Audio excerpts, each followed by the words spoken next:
Warahmatullahi wabarakatuh. Salam sejahtera, salam ukhuwah kepada Al-Fadil Ustaz dan semua sahabat jemaah yang dikasihi Allah. Dengan limpah rahmatnya dapat kita berkumpul lagi di dalam majlis ilmu pada malam ini. Alhamdulillah.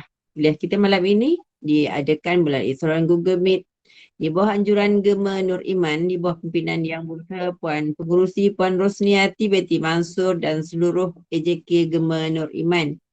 Kuliah maghrib kita hari ini akan dipimpin oleh yang berbahagia Al-Fadil Ustaz Haji Abdullah bin Tudah dengan tajuk kita Akidah Ahli Sunnah wal Jamaah.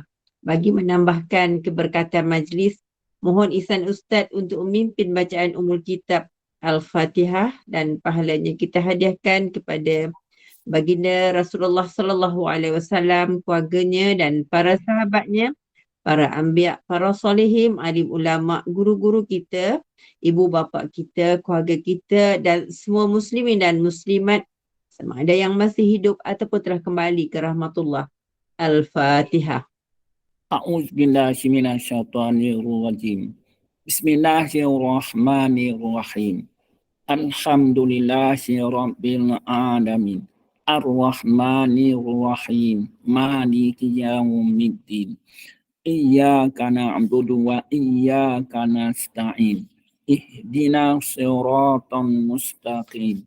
Siratal ladzina an'amta 'alaihim ghairil maghdubi 'alaihim waladdallin.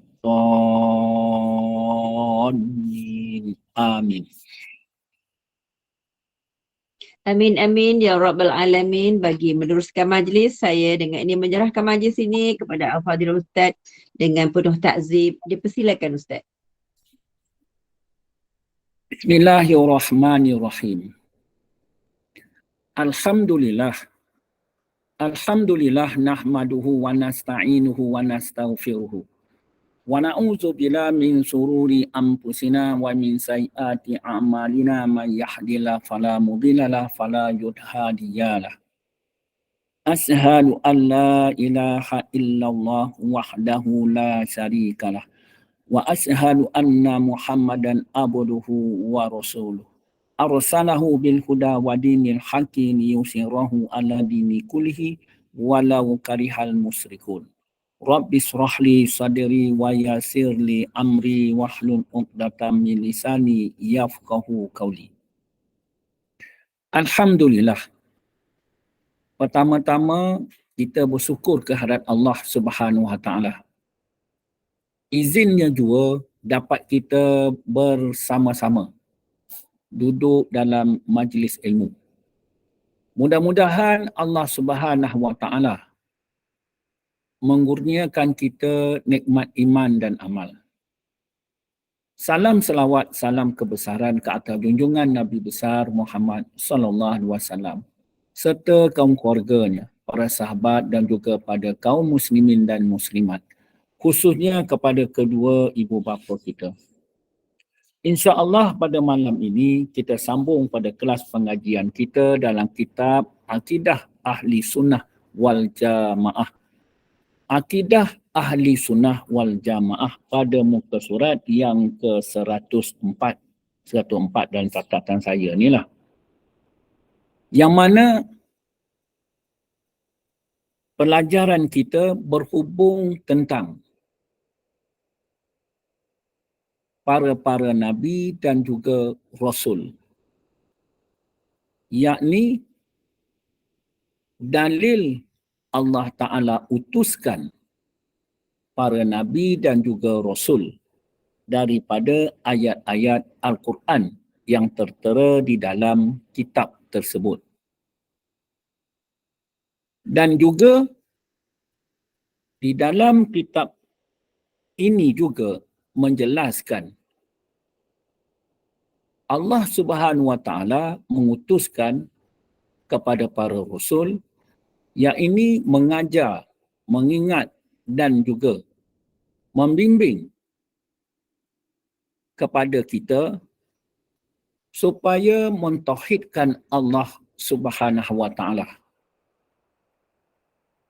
Yang keduanya, kita beribadat kita menyembah kepada Tuhan yang satu, Tuhan yang tunggal, yang esa. Maknanya kita mengabdikan diri kepada Allah Subhanahu wa taala. Yang ketiganya, kita percaya dan yakin. Maksudnya, kita mengiktikadkan bahawasanya Rasul yang diutus oleh Allah Subhanahu wa taala untuk menyampaikan segala wahyu yang diperintahkan telah kita terima. Kita terima dan kita sambut dengan hati yang terbuka, tanpa keraguan. Tanpa keraguan. Maka apabila kita mengaku dan percaya segala wahyu-wahyu yang disampaikan oleh Rasulullah sallallahu alaihi wasallam juga telah diamalkan oleh Rasulullah sallallahu alaihi wasallam. Apabila disebut wahyu tersebut, perintah tersebut, syariat tersebut diamalkan oleh para rasul dahulu, bermakna dia itu adalah seorang nabi. Apabila diperintahkan sampai kepada seluruh manusia ataupun jin dan manusia, maka itulah dikatakan Rasulullah. Ya, pesuruh Allah sampaikan. Dah sampai atau belum? Jawapannya sudah lengkap. Ya, sudah lengkap. Kita terima. Itulah yang tersurat di dalam Al-Quran. Dan di dalam Al-Quran tersebut, apabila dikatakan Rasulullah sallallahu alaihi wasallam memperbuat dahulu, kemudian disampaikannya kepada kita. Jadi maknanya ayat Al-Quran tersebut, satu, disampaikan kepada kita. Yang kedua, dia mengamalkan itulah sunnah Nabi. Bersumber daripada Al-Quran. Jadi kita percaya kepada sunnah Nabi. Jadi maknanya kita percaya kepada Al-Quran. Itu pasal dia datang tu jadi dua sumber.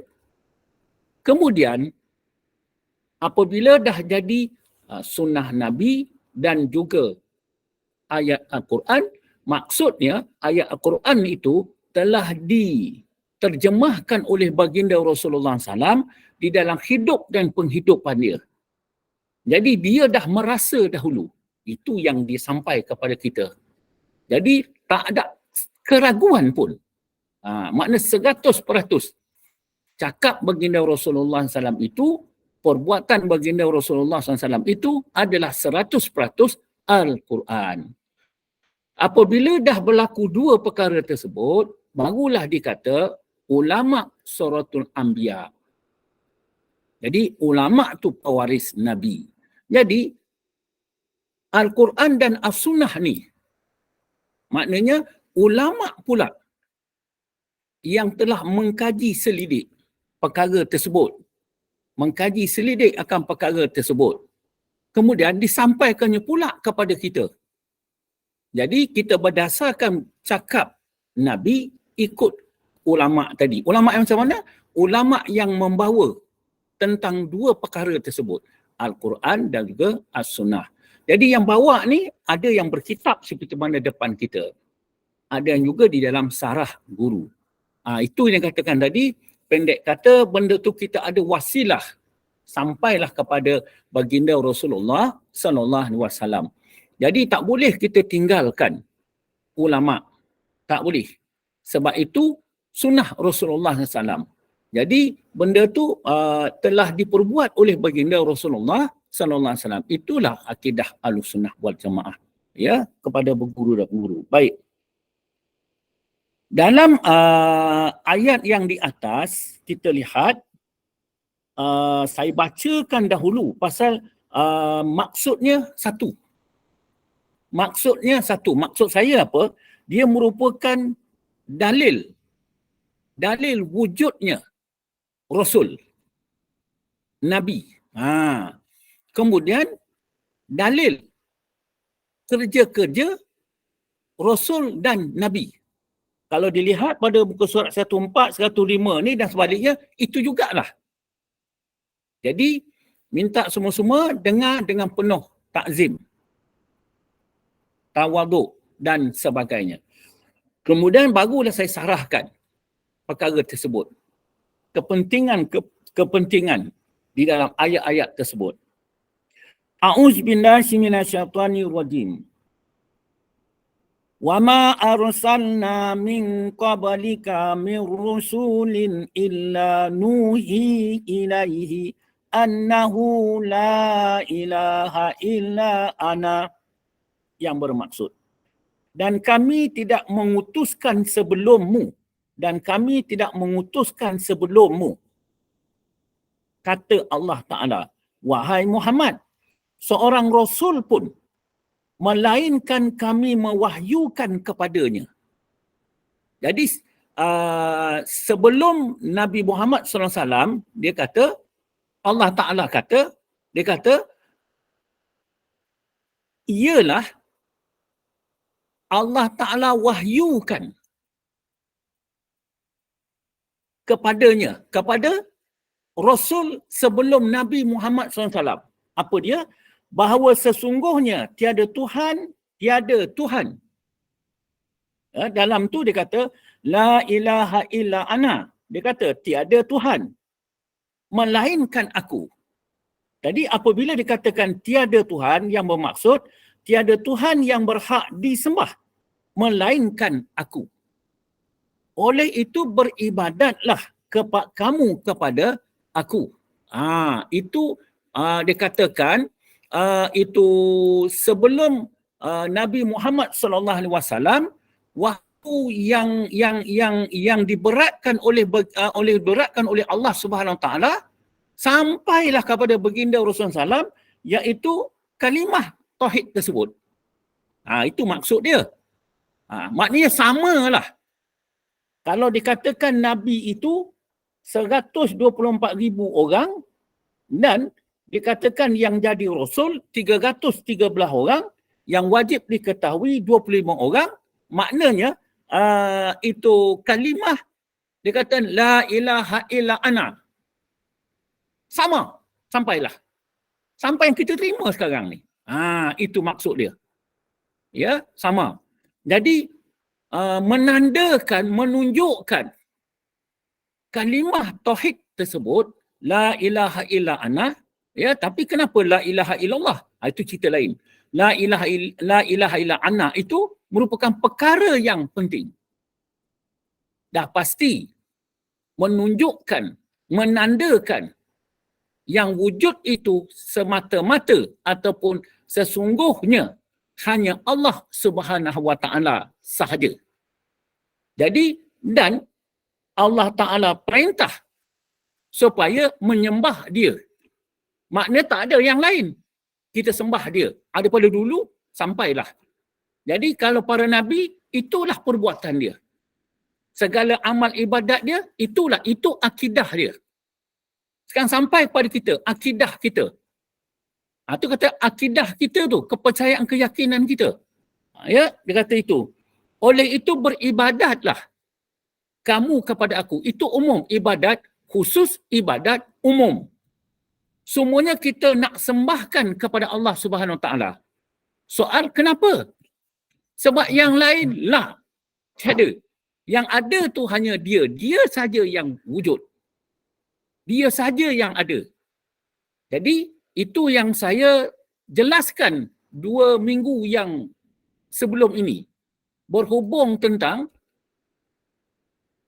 makna al-uluhiyah, makna ketuhanan. Maknanya sifat istigna dan juga sifat iftikar. Kenapa dan mengapa kita menyembah Allah? Ya, nanti saya sentuh-sentuh juga. Dan Allah Azza wa Jalla telah mengutus rasul-rasulnya. Allah SWT telah mengutus rasul-rasulnya, iaitu Nuh, Hud, Saleh dan Shu'aib, untuk mengajak dan menyuruh kaumnya menyembah Allah. Firman Allah Tabaraka wa Ta'ala. Kan maknanya sebelum baginda Rasulullah sallallahu alaihi wasallam. Jadi perintah Allah Subhanahu Wa Ta'ala ialah kepada Nabi Allah Nuh, Hud, Saleh dan Shu'aib supaya mengajak kepada kaum-kaum nabi-nabi tersebut, ya, supaya menyembah Allah. Pasal mengikut masa itu mereka ini kaum-kaum dia menyembah selain daripada Allah. Selain daripada Allah apa dia? Semuanya makhluk. Semuanya makhluk. Jadi yang kodimnya hanya Allah. Itu faham daripada ayat tu. Jadi itu yang diperintah. Kemudian Allah Subhanahu Wa Taala lagi berkata dalam surah itu Al-Mu'minun ayat yang ke-23, A'udzubillahi minasyaitonir rajim. Wa laqad arsalna Nuhan ila qaumihi faqala ya qaumi ibudullaha ma lakum min ilahin ghairuhu afala tattaqun, yang bermaksud, dan kami sesungguhnya kami mengutuskan Nabi Nuh. Mengutuskan Nabi Nuh kepada kaumnya. Kaum Nabi Allah Nuh pula. Ini kalau kita tahu pula ceritanya, kaum Nabi Allah Nuh ni pula, dia keturunan kepada Nabi juga. Lalu berkata ia, wahai kaumku, sembahlah kamu akan Allah. Maknanya Allah Subhanahu Wa Taala perintah Nabi Allah Nuh supaya kaum dia, sampaikan kepada kaum dia, sembahlah kamu akan Allah. Jadi ayat tersebut adalah ayat daripada Allah Subhanahu Wa Taala. Ya, dia kata, yang sebenarnya tidak ada Tuhan yang kamu, tidak ada Tuhan bagi kamu selain daripadanya. Selain daripadanya. Mana perkataan, iaitu kata, tiada ada Tuhan, tidak ada Tuhan bagi kamu, tidak ada Tuhan bagi kamu selain daripadanya, daripada Allah. Jadi itu pasalnya yang saya jelaskan terdahulu, maksud istigna' dengan iftikar tu. Kenapa aku menyembah Allah? Kenapa aku menyembah Allah? Jadi jawabnya, Allah itu Tuhanku. Allah itu Tuhanku. Siapa Tuhan kamu?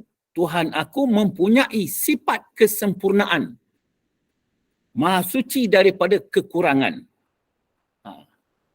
Maknanya, la ilaha illallah. Tiada Tuhan yang lain melainkan Allah. Oleh itu, tidakkah kamu mahu bertakwa kepadanya? Jadi, Allah Ta'ala perintah kepada Nabi Allah Nuh, ya, banyak kata, sembahlah kamu akan Allah. Cakaplah, sembahlah kamu akan Allah. Dia kata, dengan sebenar-benarnya, tidak ada Tuhan yang kamu selain daripadanya. Oleh itu, tidakkah kamu mahu bertakwa kepadanya? Apakah kamu tidak mahu bertakwa kepadanya? Jadi, jika tidak kenal, tu tadi, jika tidak kenal siapa Tuhan kita, bagaimana kita nak bertakwa kepada Allah? Itulah jalan atau caranya adalah kita dengan mengenal akan sifat-sifat Allah. Barulah kita tahu Allah itu bersifat kaya daripada tiap-tiap sesuatu yang lain. Kemudian berkehendak tiap-tiap sesuatu yang lain. Oh, iya, itulah Tuhanku. Kemudian Allah SWT telah mengkabarkan juga kepada Nabi Ibrahim AS. Telah berkata kepada kaumnya pula. Kaum kepada Nabi Allah Ibrahim. Kita tengok ayat ni, dia macam mengulang-ulang.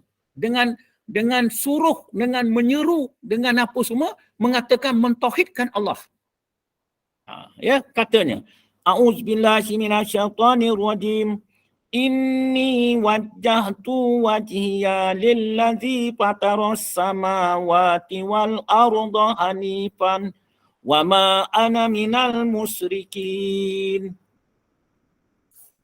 Yang bermaksud, sesungguhnya aku hadapkan muka dan diriku kepada Allah yang menjadikan langit dan bumi. Allah Ta'ala mensuratkan apa yang dikata oleh Nabi Allah Ibrahim alaihi salam di dalam Al-Quran. Jadi disampaikan kepada umat Nabi Muhammad sallallahu alaihi wasallam jalan atau cara. Macam itulah nak menyembah Allah. Maknanya dia kata sesungguhnya aku hadapkan muka dan diriku. Aku hadapkan wajahku dan diriku kepada Allah yang menjadikan langit dan bumi. Allah yang menjadikan langit dan bumi. Maknanya kepada Allah yang esa, kepada Allah yang tunggal, kepada Allah yang satu. Aku hadapkan. Kita duduk sekarang ni Aku hadapkan diri aku kepada Allah. Walaupun lahirnya aku hadapkan muka aku kepada guru aku. Tapi pada hakikatnya aku hadapkan kepada Allah. Aku berterima kasih kepada guru. Tapi hakikat aku berterima kasih kepada Allah. Itu katanya, sedang aku tetap di atas dasar tauhid. Dan aku tetap atas dasar tauhid. Makna mengesakan Allah Azza wa Jalla. Itu kata Nabi Allah Ibrahim. Maknanya dasar hidup dan penghidupan dia. Dasar dia hidup dan penghidupan dia. Maknanya sampai dia ke mati. Atas dasar tauhid. La ilaha illa ana. Itu. Dia tidak berubah. Dia bagi tahu dengan kaum dia. Dia kata, bukanlah aku dari golongan orang-orang yang menyekutukannya. Bukan aku daripada golongan orang-orang yang menyekutukannya, menduakan dia, mensyirikkan dia. Ya? Dan mana kata sama ada mensyirikkan dengan diri dia, dengan diri orang, dengan apa benda pun. Yang esa itu hanya Allah. Jadi dia memandang diri dia dan semuanya itu tak ada. Habis apa yang ada ni semua? Tanda wujudnya Allah SWT. Sebab kita ni alam. Disebut alam adalah baharu. Baharu dikatakan ada permulaan. Semuanya. Tak ada yang kekal. Itu dia kata. Dalam surah Al-Am. Ya, ayat 79. Itu dikatakan yang ke-10. Kenapa dan mengapa Allah SWT mengutuskan para rasul. Para rasul. Jadi saya tidak nak mengkabarkan, menjelaskan. Ya. Siapakah rasul itu? Siapakah nabi itu? Apakah perbezaan antara nabi dengan rasul? Ya. Jadi itu boleh nanti dirujuk-rujuk. Baik. Yang ke-11. Mengiktikadkan. Apa erti mengiktikadkan? Telah saya jelaskan dahulu. Ya, mengiktikadkan. Yakni meyakini. Meyakini. Kalau beriktikad, meyakini dalam hati. Iktikad, yakin. Jadi kalau kita yakin, kita berpegang. Akidah. Berpegang dengan keyakinan. Itu akidah. Mengiktikadkan bahawa selain daripada Allah,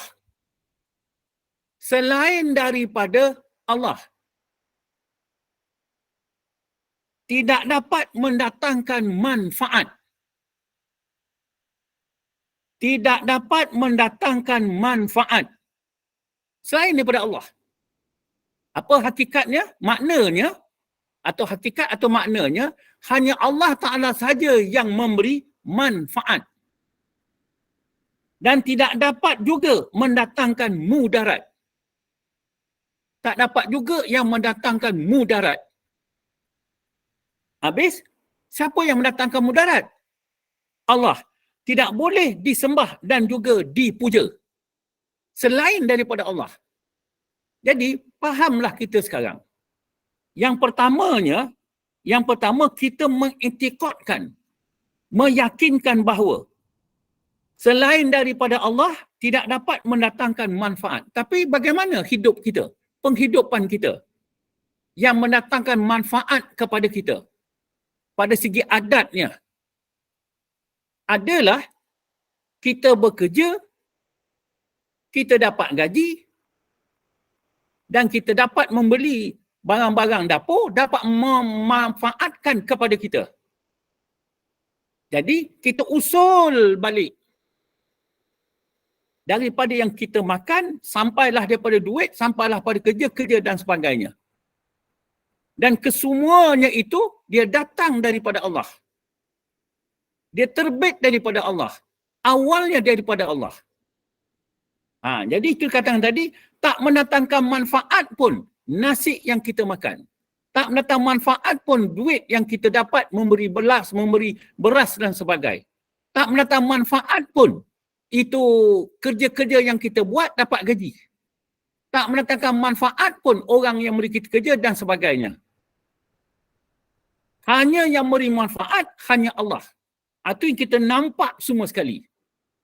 Itu yang dikatakan di mengiktikadkan bahawa selain daripada Allah tidak dapat mendatangkan manfaat. Dan inilah letaknya juga hukum taklif kepada kita tadi yang menerima tadi manfaat tadi tu daripada makhluk-makhluk ni.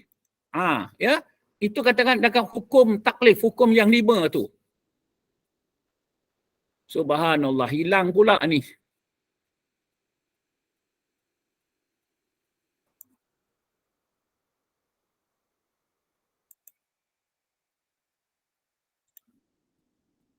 Maaf gangguan lah. Okey. Ya. Mengiktikadkan bahawa selain daripada Allah tidak dapat mendatangkan manfaat. Tidak juga mendatangkan mudarat. Orang mengumpat, orang mengeji kita. Tak? Pandai kata, daripada mana dia bermulanya tu semua. Jadi, takkan datang mudarat segala perbuatan tersebut tanpa izin daripada Allah Subhanahu Wa Taala. Dan kita tidak boleh sembah dan puja. Kita tak boleh sembah. Makna kata, kita tu tak boleh sembah kepada makhluk ni. Makna selain Allah. Tak boleh. Dan kita puja pula. Puja-puji lain. Kita puja ni, dia dah macam kita apa ya, tadi terfikir nak katakan yang kita puja-puja. Ada tambah perkataan puja-puja. Ya? Makna kata, kita melebih-lebihkan kepada selain Allah. Sebab dia tolong kita. Jadi kita puja dia. Tak boleh. Tapi kalau kita tu, orang bagi kita seketul kuih, kita ucapkan terima kasih sesama manusia. Hakikatnya terima kasih tersebut, kita berterima kasih kepada Allah Subhanahu Wa Taala. Lahiriahnya kita nampak sesama manusia. Itu kalau kita pula dengan Allah Subhanahu Wa Taala, aku bersyukur dengan Allah Taala. Berterima kasih kepada Allah Taala dengan mulut kita, dengan hati kita, dengan perbuatan kita. Sebab Allah Ta'ala kurniakan rahmat semua ni. Itu dia kata, dalam kita mengiktikadkan hanya satu kepada Allah. Bukan maksudnya kita tu dikatakan tadi, tidak boleh disembah, tak boleh dipuja, macam kita tak boleh ke sana kemari, bukan. Ya, itu kata. Firman Allah Subhanahu Wa Ta'ala dalam surah Yunus ayat ke-6. A'udzubillahi minasyaitonirrajim. وَلَا تَدْعُوا مِنْ دُونِ اللَّهِ مَا لَا يَنْفَعُكَ وَلَا يَضُرُّكَ فَإِنْ فَعَلْتَ فَإِنَّكَ إِذًا مِنَ الظَّالِمِينَ. Dan janganlah engkau, wahai Muhammad, maknanya Nabi kita dahulu terima ayat tersebut. Baru dia sampai pada kita. Jadi, kita berintikad. Kita meyakini bahawa dalam ayat ini, baginda Rasulullah SAW, dia dah buat dahulu. Perintah Allah SWT. Dan janganlah engkau, wahai Muhammad, menyembah atau memuja yang lain daripada Allah. Maknanya baginda Rasulullah SAW, dia tidak dia berkata menyembah dan memuja selain daripada Allah. Itu akidah baginda Rasulullah SAW. Yang tidak dapat mendatangkan manfaat kepadanya. Kita tengok ayat tu diulang balik. Dan tidak dapat juga mendatangkan mudarat kepadamu. Tak datang. Maknanya itu takkan datang mudarat. Oleh itu, sekiranya engkau mengerjakan yang demikian, maka pada saat itu menjadilah engkau dari kalangan orang yang berlaku zalim. Berlaku zalim. Maknanya terhadap diri sendiri dengan perbuatan syirik itu. Na'udzubillah min zalik. Itu sebabnya saya selang-selangi tentang akidah ahli sunnah wal jamaah daripada Al-Imam Al-Maturidi dan Al-Imam Al-As'ari, iaitu sifat 20. Sifat 20 ni seperti mana saya kata berulang kali, itu had ataupun dikatakan itu sempadan kita mengenal akan sifat-sifat Allah. Dengan sifat-sifat Allah itulah dapat kita kenal Allah. Bukannya sifat Allah Ta'ala tu 20 sifat. Na'udzubillah. Berlindung kita dengan Allah. Allah Ta'ala mempunyai sifat kesempurnaan. Ya, maha suci daripada kekurangan. Itu bagi Allah Ta'ala. Tapi kita nak kenal dia. Daripada sifat dia 20 sifat tu. Itu had sempadannya. Dapatlah kita kenal. Masalahnya dia tak mau nak kenal. Itu masalah. Baik. Dalam surah Yunus. Kemudian di dalam itu ayat yang lain, Allah SWT berfirman lagi. Wa iyyamsaskallahu bidurri fala kasifa lahu illa huwa wa in yuridka bi khairi fala radda li fadlihi yusibu bihi man yasha'u min ibadihi wa huwal ghafurur rahim. Dan jika Allah mengenakan engkau dengan sesuatu yang membahayakan, dan jika Allah mengenakan engkau dengan sesuatu yang membahayakan, maka tiadalah sesiapa pun yang dapat menghapuskannya, melainkan dia. Kita tengok hakikatnya. Allah Ta'ala mengajar kita. Itu mengajar. Tapi siapa yang menyampaikannya? Baginda Rasulullah Sallallahu Alaihi Wasallam. Maknanya sifat tabligh dia tu.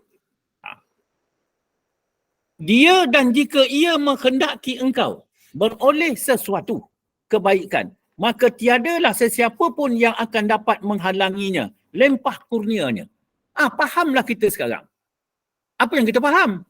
Yang kita faham sekarang, kita dapat duduk dalam majlis ilmu ni adalah majlis ilmu yang baik, merupakan lempah kurnia daripada Allah Subhanahu Wa Taala. Tak ada siapa yang dapat menghalang. Buktinya, aku dapat duduk ni. Itu sebab nanti dengan izin Allah Subhanahu Wa Taala. Jadi, hakikatnya apa? Inilah tanda kekuasaan Allah. Tanda kasih sayang dia kepada kita. Di tempatnya kita di dalam majlis ilmu. Itu kata. Dan Allah melempahkan kurnianya itu kepada sesiapa yang dikehendakinya. Dan hamba-hambanya. Dan dialah yang amat pengampun lagi amat mengasihi. Yes? Saya ulang balik. Dan jika Allah mengenakan engkau dengan sesuatu yang membahayakan, maknanya sesuatu yang membahayakan kepada kita, kepada keluarga kita, kepada jiran-jiran tetangga dan kepada orang ramai. Jadi, kita memandang, kita menyaksi perbuatan yang membahayakan tu. Membahayakan. Maka tiadalah sesiapa yang akan dapat menghapuskannya. Tak ada sesiapa yang dapat menghapuskannya. melainkan dia. Jadi kalau orang ahlu sunnah wal jamaah berakidah ahli sunnah wal jamaah, maka dia akan berdoa kepada Allah. Maknanya lindungilah sepulan, lindungilah aku daripada mara bahaya. Jadi seelok-eloknya kita menyebut nama asma husna. Jadi kita menyebut nama-nama Allah. Itu nama-nama yang baik. Nama sepadan baik ada nama Allah. Ya Allah, ya Tuhanku. Aku beriman denganmu. Contoh dia. Lindungilah aku dan keluarga aku daripada mara bahaya. Daripada kecelakaan. Begitu juga kita nampaklah anak jiran-jiran. Naik motor terbang tengah jalan. Raya tu, kita nampak motor jalan. Kan perkara yang membahayakan. Kita minta kepada Allah Ta'ala. Maknanya Allah Ta'ala tu nak menguji kita. Nampak depan mata. Sama ada kita menghinakah ataupun kita tu berdoa kepada Allah. Jadi kalau orang ada berakidah, percaya kepada Allah, dia tetap berdoa kepada Allah. Ya Allah, ya Tuhanku. Sesungguhnya aku beriman denganmu. Selamatkanlah anak-anak ini daripada mara bahaya. Itu betul. Ya, kita mohon. Sebab apa? Tak ada siapa yang dapat nak memberi pertolongan melainkan Allah. Macam mana dia tengah terbang naik motor, kita cakap, oh jangan-jangan, tak ada. Kecuali Allah Ta'ala saja. Dan dia kata, jika ia menghendaki engkau, maknanya beroleh sesuatu kebaikan. Boleh kebaikan. Maka tiadalah sesiapa pun yang akan dapat menghalangi lempah kurnianya. Tak ada siapa. Jadi menunjukkan kepada kita, mengajar kepada kita, meyakinkan bahawa tak ada satu-satu pun yang aku dapat sekarang melainkan Allah Ta'ala yang empunya kurnia. Allah melempahkan kurnianya. Ini semua lempah kurnia Allah Ta'ala kepada sesiapa yang dikehendakinya. Dari hamba-hambanya. Jadi kalau kita mendapat kebahagiaan hidup berumah tangga, atas kurnia siapa? Atas kurnia Allah SWT.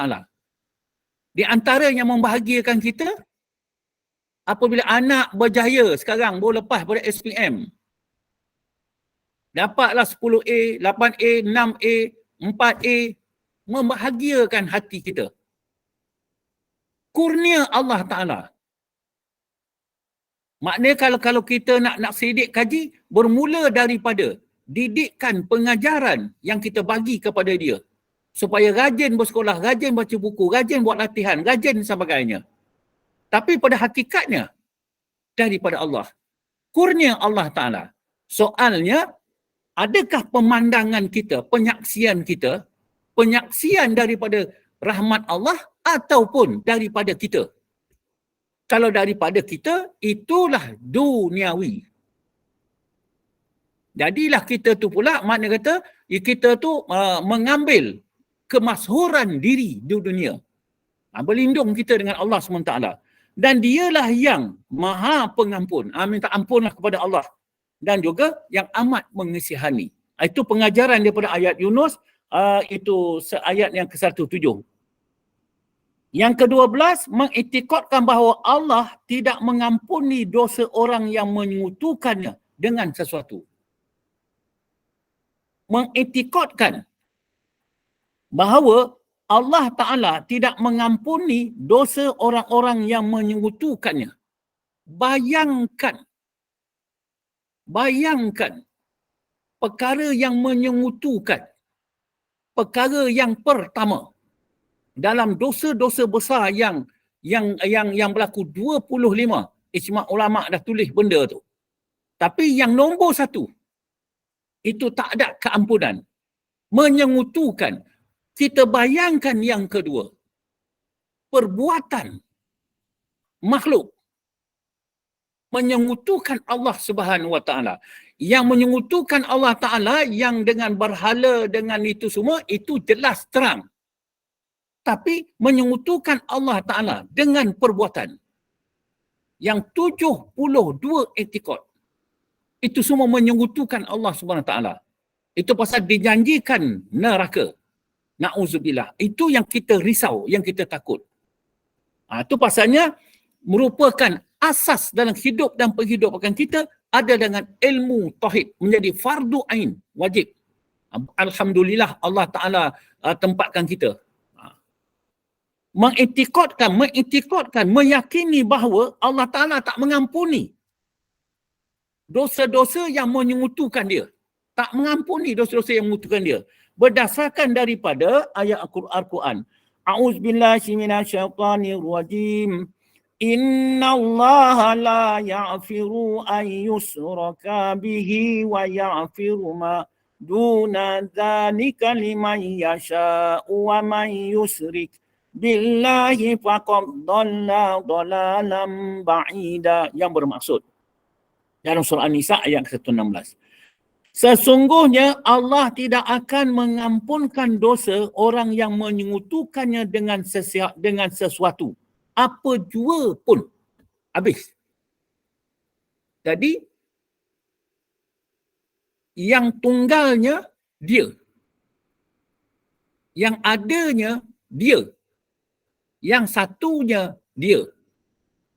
Jika kita mengadakan selain daripada dia, itulah dikatakan menyengutukan dia. Amat-amati baik-baik. Dan akan mengampunkan yang lain dari kesalahan syirik itu. Mengampunkan dosa-dosa yang lain selain daripada syirik itu. Bagi sesiapa yang dikehendakinya. Sesiapa yang dikehendakinya, bukanlah semua dosa itu diampun. Dia ada dosa kecil, ada dosa besar. Bukan semua pula diampunkannya. Tapi atas dia. Tapi kita nak mengetahui dosa apa yang diampunkannya. Dosa apa yang tidak diampunkannya. Itu kata menjadi fardu ain kita menuntut ilmu. Menurut peraturan hukumnya, ketetapannya. Dan sesiapa yang mempersekutukan Allah dengan sesuatu, apa jua, diulang balik perkataan tu. Bukan saya ulang.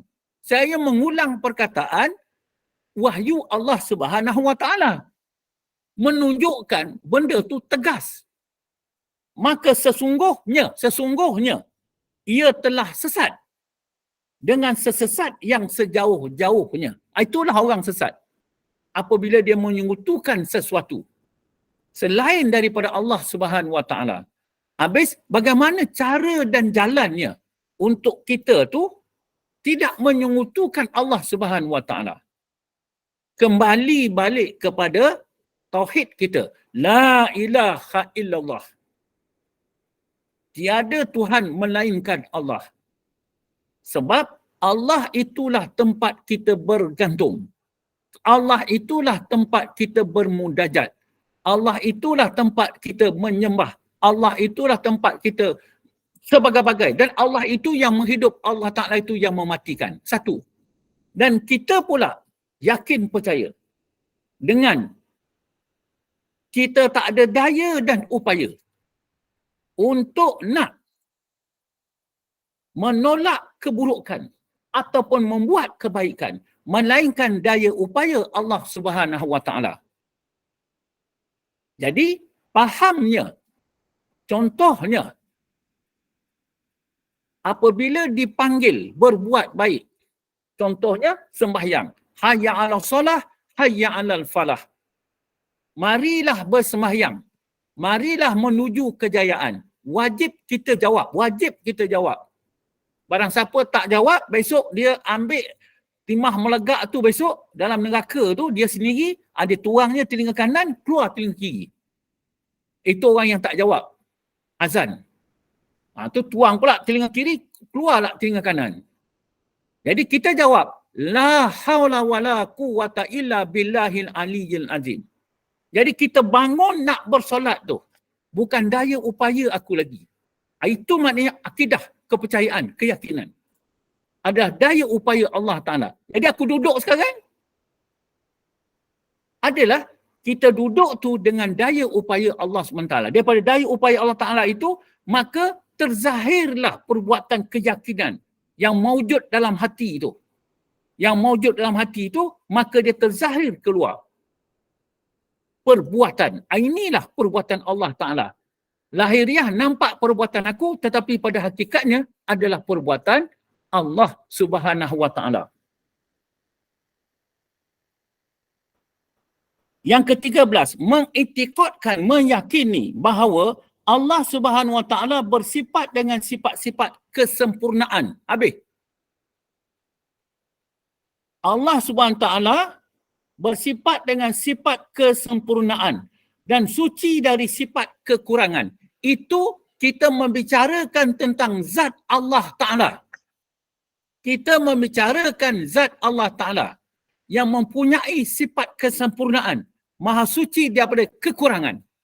Kita tak kenal lagi dia. Ya. Sifat kekurangan, keaiban, kebinasaan atau maha suci Allah Ta'ala pada sifat-sifat yang menyerupai sifat-sifat makhluk. Maha suci daripada sifat-sifat makhluk. Daripada 4 anasir kalau kita mengaji tauhid. Kalau panjang umur murah rezeki kita, kalau ada lagi lah, saya pun berkeinginan juga kita akan masuk bab tauhid. Baru dia nampak lebih terang, jelas. Jadi dia kata apa? Maha suci Allah Ta'ala bersifat dengan menyerupai sifat-sifat makhluk. Itu sebab kalau kita berwirid, kenapa aku berwirid? Ilahana ya Rabbana. Ilahana. Makna kita tu betul-betul mengatakan Tuhan aku. Tuhan aku. Tasrik arti maujud adalah Allah. Subhanallah. Maha suci Allah daripada disekutukan dengan sesuatu. Subhanallah, subhanallah. Dihayati baik-baik tentang hidup penghidupan kita. Dipandang, dilihat, disaksi, didengar dan sebagainya. Kata subhanallah, subhanallah, subhanallah. Maha suci Allah, maha suci Allah.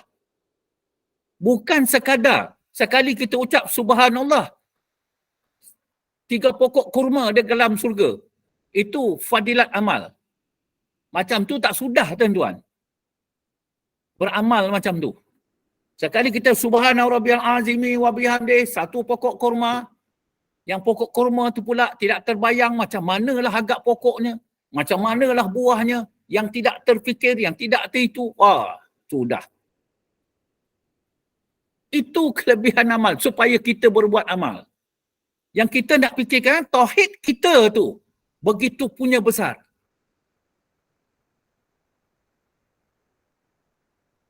Jadi di dalam tauhid tidak, maknanya kita yang katakan sini iaitu mengiktikadkan bahawa Allah SWT bersifat dengan sifat kesempurnaan dan suci daripada sifat kekurangan, keaiban, kebinasaan, dan maha suci daripada sifat-sifat menyerupai sifat-sifat makhluk. Menyerupai daripada sifat-sifat makhluk. Mukhalafatuhu lil hawadis. Bersalahan Allah Ta'ala daripada tiap-tiap sesuatu. Itu dia kata. Bersalahan Allah Ta'ala pada tiap-tiap sesuatu. Tidak sesuatu tu makhluk. Makhluk. Makhluk ni apa? Segala yang ada permulaan. Itu semua makhluk. Jadi kalau kita nak cerita 4 anasir daripada itu dikatakan tak menyerupai pada darah itu, itu panjang cerita dia. Kalau kita mengaji tauhid, memanglah kita nak mensucikan tu. Firman Allah, laisa kamitslihi syai'un wa huwa samiul basir. Ya. Dan tiada sesuatu pun yang sebanding dengannya. Tak ada sesuatu pun yang sebanding dengannya. Dengan zat Allah, sifat Allah, mana pentadbiran Allah, perbuatan Allah. Maknanya esa Allah. Itu sifat wahdaniyat. Jadi diperintah qul huwallahu ahad. Katakan Allah itu esa. Jadi dan dialah yang amat mendengar, lagi amat melihat. Dia yang amat mendengar. Keadaan Allah Ta'ala yang melihat dan mendengar. Itu pasal kita menghadapkan diri, menyembah kepada Tuhan yang maha melihat, Tuhan yang maha mendengar. Kalau tentang hayat, kepada Tuhan yang maha hidup, keadaannya yang hidup. Yang lain tak ada lah. Jadi mengajar kita akan perkara tersebut. Dan firman Allah SWT lagi, walam yakul lahu kufuwan ahad. Itu yang saya kata tadi, walam yakul lahu kufuwan ahad. Dan tidak ada sesuatu pun yang setara dengannya. Tak ada. La. Ya, tidak ada. La. Maknanya tidak ada tu tidak ada sifat yang menyerupai Allah Subhanahu Wa Taala. La. Yang setara dengannya pun tak ada. La. Dan firmannya lagi, fala tadribu lillahil amsala innallaha ya'lamu wa antum la ta'lamun. Bermaksud, dan janganlah kamu mengadakan sesuatu yang sebanding dengan Allah. Na'udzubillah min zalik. Ini kebanyakan didengar percakapan, dilihat kelakuan. Ya, janganlah kamu mengadakan sesuatu yang sebanding dengan Allah. Kerana sesungguhnya Allah mengetahui setakat mana buruknya perbuatan syirik kamu, sedangkan kamu tidak mengetahui. Jadi, eloklah kita mengenal Allah Subhanahu Wa Taala. Bagaimana jalan kita nak kenal Allah? Adalah kita jalan mengenal sifat-sifat dia. Jadi, dapatlah kita mengenal Allah. Dapatlah kita mengenal akan kekuasaannya. Mengenal kita atas kebesarannya. Mengenal kita atas keagungannya. Mengenal kita akan kekekalannya. Tahulah kita ni siapa. Ketergantungan kita tu. Kekurangan kita tu. Kelemahan kita tu. Kebinasaan kita tu. Jadi tidak ada apa benda pun yang mendatangkan manfaat kepada kita. Kecuali dia. Usahlah ditagih kemasyhuran dunia.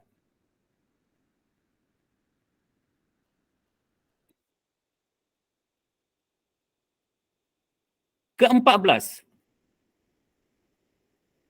Mengiktikadkan bahawa zat Allah. Mengiktikadkan bahawa zat Allah dan asma'nya, nama kepada zat. Siapa yang beri nama zat Allah? Allah Ta'ala beri nama tentang diri dia. Allah. Anallahu la ilaha illa ana. Akulah Allah, tiada Tuhan melainkan aku. Ingat tu, itu menjadi hujah kepada diri kita. Hujah kita berpegang kepada agama Islam. Inna dina indallahil Islam. Kenapa kita ni berpegang teguh kepada agama Islam? Sebab ayat inna dina indallahil Islam tidak ada di dalam kitab lain. Tak ada. Kecuali dalam Al-Quran saja ada. Itu pasal kita kuat, kokoh. Jadi kalau bukan Islam tanya, kenapa? Kalau orang bukan Islam nak kahwin dengan orang Islam, mesti kena masuk Islam. Kenapa orang Islam tak boleh masuk nak kahwin dengan orang bukan Islam, dia ikut agama orang yang bukan Islam. Jadi pegangan kita satu. Apa dia? Inna dina indallahil Islam. Sesungguhnya agama di sisi aku adalah Islam. Itu pasal kita berpegang. Jadi kalau kita masuk dalam sana, itu bukan agama. Agama itu satu je, Islam. Baik. Mengiktikadkan bahawa zat Allah dan asma Allah dan juga sifatnya.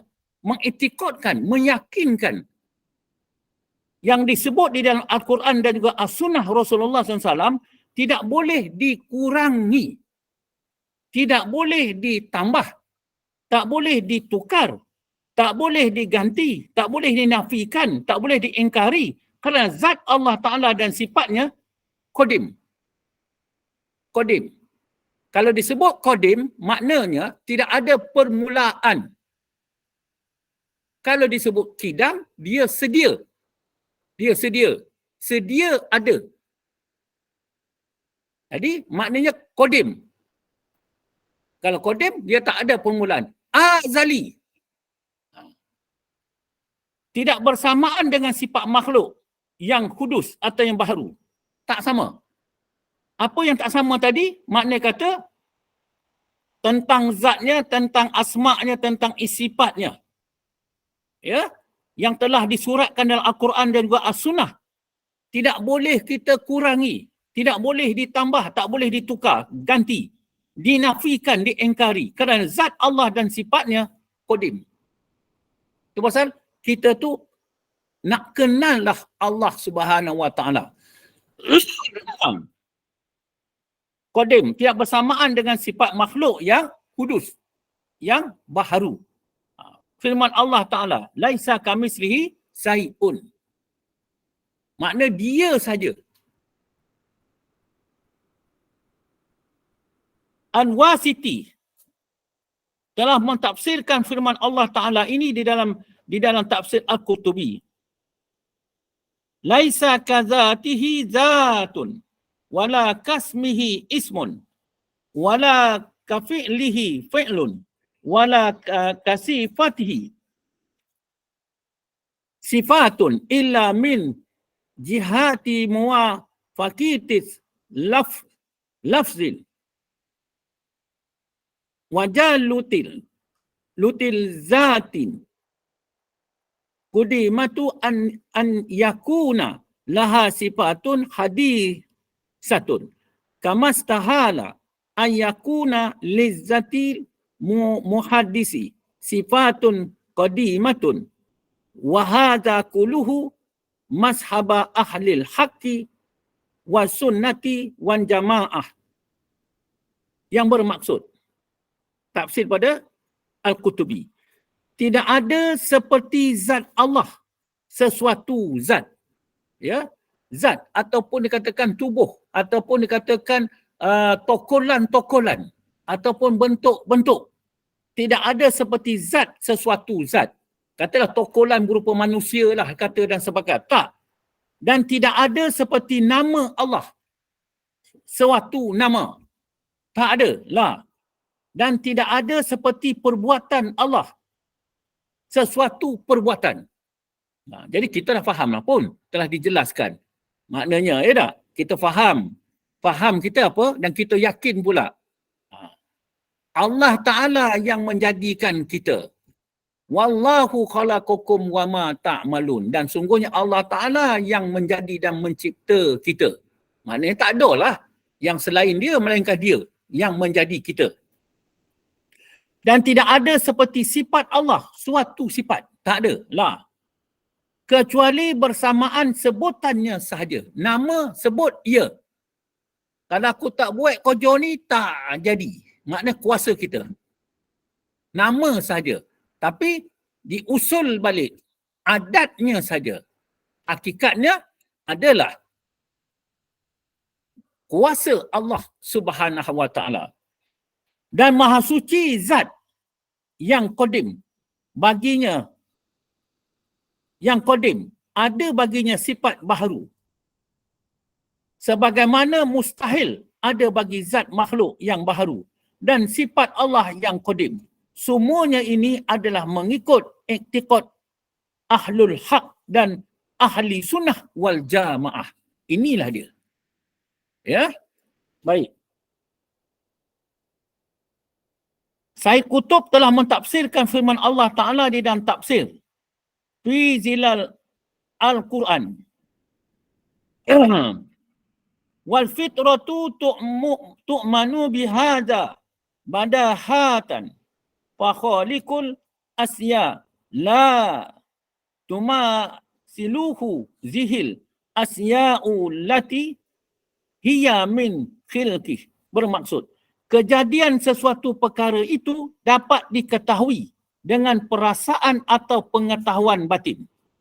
Ini ya, kita lihat. Kejadian sesuatu perkara itu dapat diketahui dapat kita kenal. Dapat aku tahu yang kita kenal dengan perasaan dan pengetahuan batin.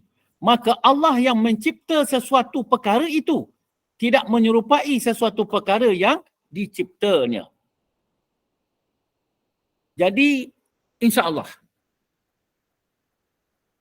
kesimpulan yang ingin saya sampaikan. Yang pertamanya, kenapa dan mengapa Allah Ta'ala mengutuskan para rasul? Yang pertamanya adalah untuk mentauhidkan Allah Subhanahu Wa Ta'ala. Daripada Nabi Allah Adam alaihi salam sampailah kepada Nabi kita Muhammad sallallahu alaihi wasallam, iaitu dengan kalimah La ilaha illa ana. Itulah tiada Tuhan yang disembah melainkan aku. Melainkan aku. Ana. Jadi hakikatnya Allah. Jadi kalau kita mengaji tauhid tu kita berjumpa. Maknanya tiada Tuhan yang sebenar-benarnya disembah melainkan Allah. Itu kerja para rasul. Maknanya mentauhidkan Allah. Dan yang keduanya, kita mentauhidkan segala perbuatan Allah. Mengesakan perbuatan Allah. Dengan jalan tidak menyekutukan segala perbuatan Allah Subhanahu Wa Ta'ala dengan sesuatu. Maknanya dengan makhluk selain dia. La. Jadi kita mentauhidkan perbuatan Allah. Mentauhidkan sifat Allah. Itu dah kerja tugas para rasul.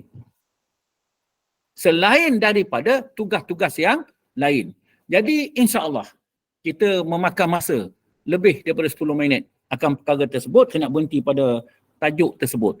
Jadi insya-Allah yang baik itu bagi Allah SWT.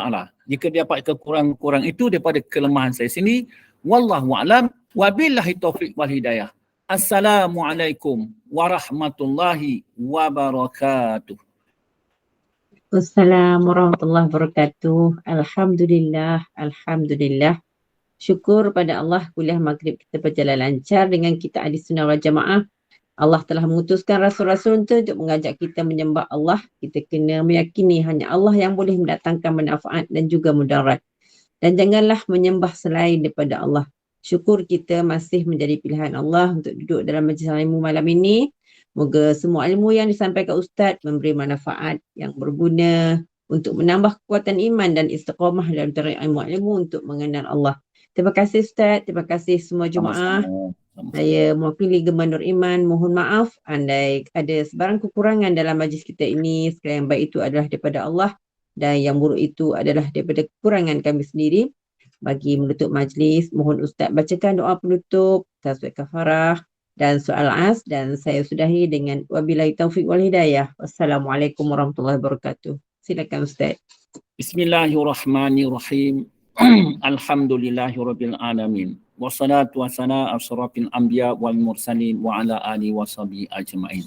Allahumma a'dana li kulli haulin la ilaha illallah. Walikulli hammin wa ghammin masyaallah, walikulli ni'matin alhamdulillah, walikulli ridha'i wasidatin asyukurulillah, walikulli ujubatin subhanallah, walikulli zambin astaghfirullah, walikulli musibatin inna lillahi wa inna ilaihi raji'un, walikulli dikin hasbiyallah, walikulli qada'i wa qadarin tawakkalta 'ala Allah, walikulli ta'atin wa masyatin la haula wala quwata illa billahil aliyyil azim. Walhamdulillahirabbil alamin. Bismillahirrahmanirrahim. Wal 'asr innal insana lafi khusr illa allazina amanu wa 'amilus solihati wa tawasaw bil haqq wa tawasaw bis sabr. Insya-Allah kita berjumpa pada waktu dan masa